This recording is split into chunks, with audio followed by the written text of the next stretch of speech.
Hey friends, welcome back. In this video, I'd like to give you an introduction to table functions in Power BI DAX. What are they? What actually do they do? And how do we use them? Because to be honest, we already used a lot of them.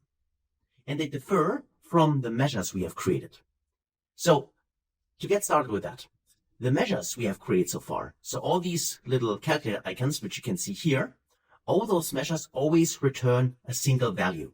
That means they return a number, for instance, right? Like you can see here for cumulative sales, right? We calculate the sales cumulatively. Or to be more easy, to the total sales here returns one single value, which we can see here in the view. And this value, of course, then gets filtered by the current filter context, but it always is one value. Like this value here, and so on. Or even for the total here, it's one value, which is returned. This is what makes, what defines a measure. A measure always returns a single value.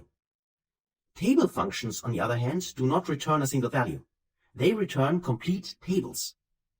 And we use them already. If we have a look at, for instance, our rolling 30 days here, we use the all selected function. The all selected function, as well as, for instance, the all function, returns a table.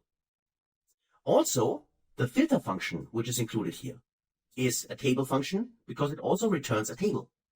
Because it filters a specific table by a specific expression, but still returns a table. And this table then is used to change the context of this measure, right, of total sales.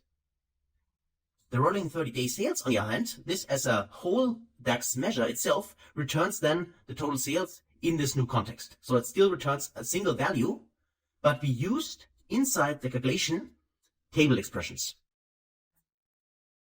Now, to better understand this and to see it visually, let's actually create those tables. So let me make this smaller. And then let's get started under modeling here. There you can find the new measure, right? But there's also an option to create a new table. So here you can write a DAX expression to create a new table.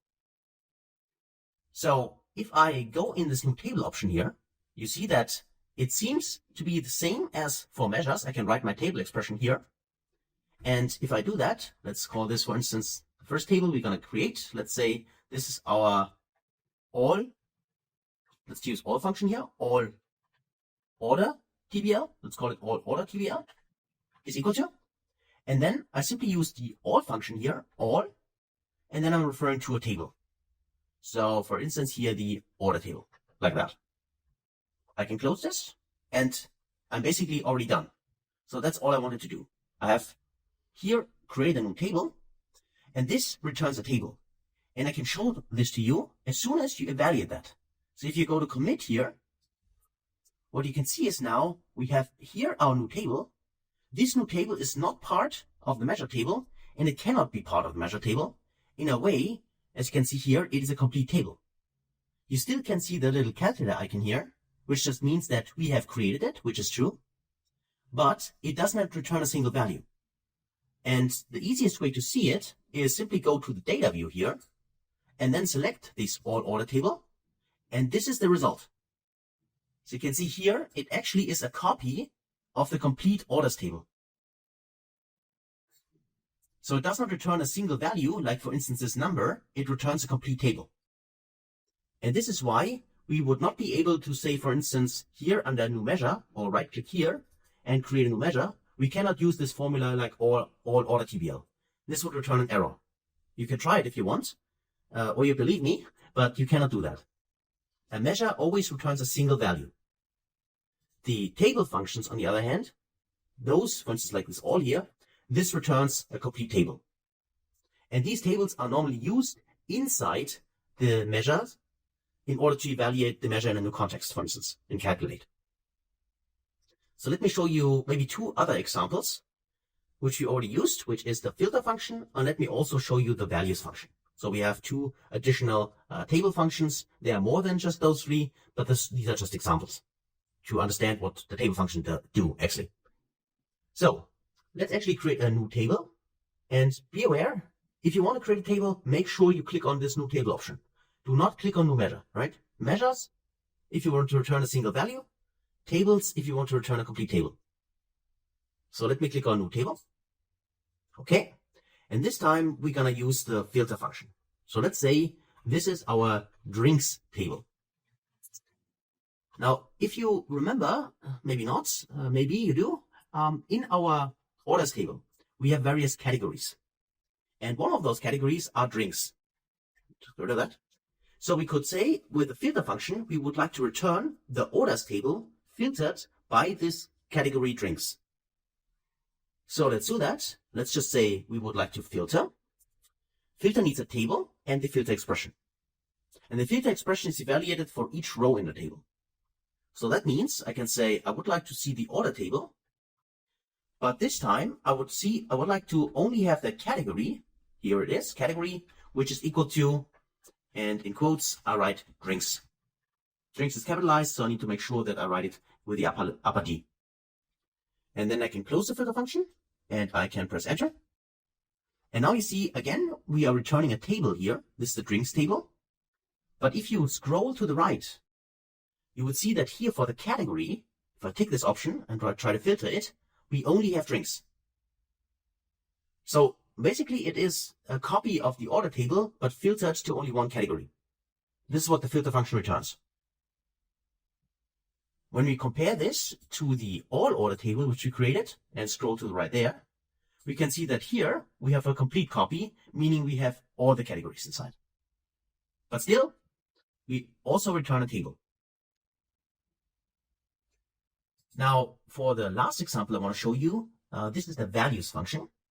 So let's also, one more time, go to, in this case, here under, where is it? Let me just select here the table tools, and then I can create a new table.